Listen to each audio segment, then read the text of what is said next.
বানরের বাদরামিতে বিদ্যুৎহীন ৩ শতাধিক গ্রাম। উৎকট এই গরমে প্রায় ২ ঘন্টা থেকে বিদ্যুৎহীন রয়েছে গ্রামগুলো।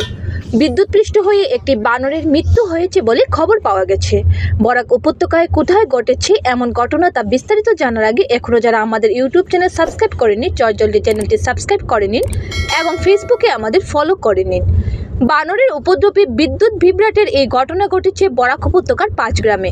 আর এতে কাছাড় জেলার কাঠিগড়ার ৩ শতাধিক গ্রাম সহ বদরপুর শহর বিদ্যুৎহীন হয়ে পড়েছে।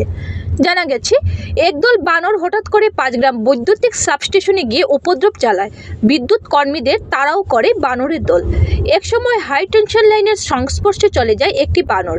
সঙ্গে সঙ্গে বিদ্যুৎপৃষ্ট হয়ে বানরের মৃত্যু হয়। এই ঘটনায় বিকল হয়ে পড়ে পুরো বৈদ্যুতিক লাইন।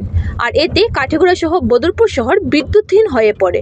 বানরের উৎপাতে এমন ঘটনা ঘটেছে বলে সামাজিক মাধ্যমে জানিয়েছে বিদ্যুৎ বিভাগ। পুনরায় বিদ্যুৎ ব্যবস্থা স্বাভাবিক হতে ১.৫ ঘন্টা সময়ের প্রয়োজন হবে বলে জানিয়েছে বিভাগ। কিন্তু সবকিছু স্বাভাবিক করতে ২ ঘন্টা সময় লেগে যায়। সূত্র জানিয়েছে টানা ২ ঘন্টা কাজ করে বিদ্যুৎ ব্যবস্থা স্বাভাবিক করতে সফল হয়েছে এপিডিসিএল।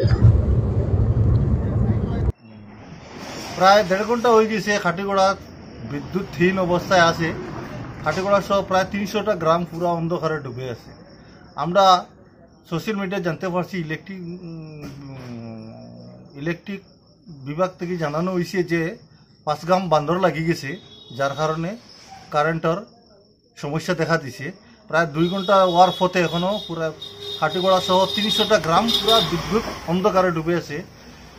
আমরা আগেও বারবার দাবি জানিয়ে আইছি যে বানর একটা প্রধান সমস্যা। এই সমস্যার যদি দ্রুত সমাধান করা না হয় তাহলে আরও ভবিষ্যতে বহুত বড় বড় সমস্যা দেখা দিব। এই বানরগুলার খুব শীঘ্রই আমরা বিভাগীয় সরকারের কাছে আবেদন করি আর যে এই বানরগুলার খুব শীঘ্রই এটারে পুনর্বাসন দেওয়া হোক। আর এই বানরগুলার যেটা হ্যাবিটেড এরিয়া যেগুলা ওগুলার ধ্বংস করা বন্ধ করা হোক, এই দাবি রাখি আমরা প্রশাসনের কাছে।